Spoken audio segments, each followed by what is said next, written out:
Hey guys, what's up? Welcome to the Dose. My name is Brian. I've been avoiding doing this one because people get their chonies all up in a bunch when I start talking about this stuff. But listen, guys, this is a critical skill for you to develop if you want to be more successful in business, if you want to be more successful in your relationships, if you just in general want to be a better person.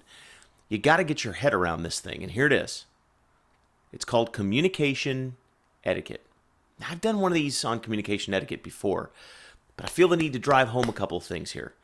In just the last, few weeks, I've gotten emails from grown adults now with no punctuation, with misspellings, with no capitalization, with no hello line, and no sincerely and their name or anything like that down at the bottom. Guys, text messaging may have been the single most destructive technology when it comes to what it's done to communication to the English language. I'm a text messenger like the rest of them. You guys know me. Some of you guys are watching this going, what are you talking about, Brian? You text all day. Yes, I text message all day. However, my text messages contain capitalization, contain punctuation, and typically contain like a signature down at the bottom, like I put Brian, or at least I put B, like dash B, right? Something. My point is simply this. I understand that the young people like to send texts and emails and instant messages with no punctuation, no capitalization, just shoot it out there, or they even do the voice thing where they talk into the phone and that doesn't put any punctuation stuff on it, and the kids can get away with that. But you and I were grown adults in an adult marketplace where people judge us on our professionalism. And what happens is when we send out messages that don't have punctuation and all that kind of stuff, we look ignorant. We look uneducated. We look either that, or we're either uneducated or we just don't care. That's the impression that we're giving. And so I want to encourage all of you, communication etiquette is as important today as it was when we were kids. Remember when we were kids? And the phone would ring at the house, and we'd pick it up. Hello? My dad would go, don't ever answer the phone that way. My dad would say, when you answer the phone, you say, good afternoon, Macintosh residents, this is Brian, or something like that, right? Or when you call someone else's home, and they answer the phone, hello, you say, hi, this is Brian McIntosh. I'm calling to speak to so-and-so. Are they available? My father taught me phone etiquette as a child, right? He also taught me when speaking to adults to look them in the eye, to smile and nod when I understand something, right? My dad taught me communication etiquette that has carried me through my life and been a very, very valuable skill.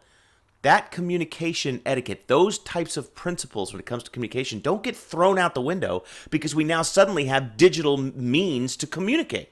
So here's a couple of tips on communication etiquette. Number one, always use capitalization, punctualization, no matter what type of medium you are communicating on. Number two, don't terminate a conversation without making it clear that you're doing so.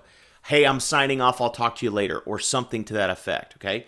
Number three, always return your communications, okay?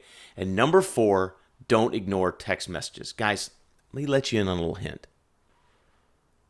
The people that text message you know you see them, because they know you, and they know that you got your phone surgically attached to your hand and 4 inches from your face about 23 and a half hours out of every day, and they know darn tootin' that you saw the text message. When you don't return a text message, see, I think some people think that they can get a text message if it's uncomfortable, or if it's asking them something they don't really want to answer.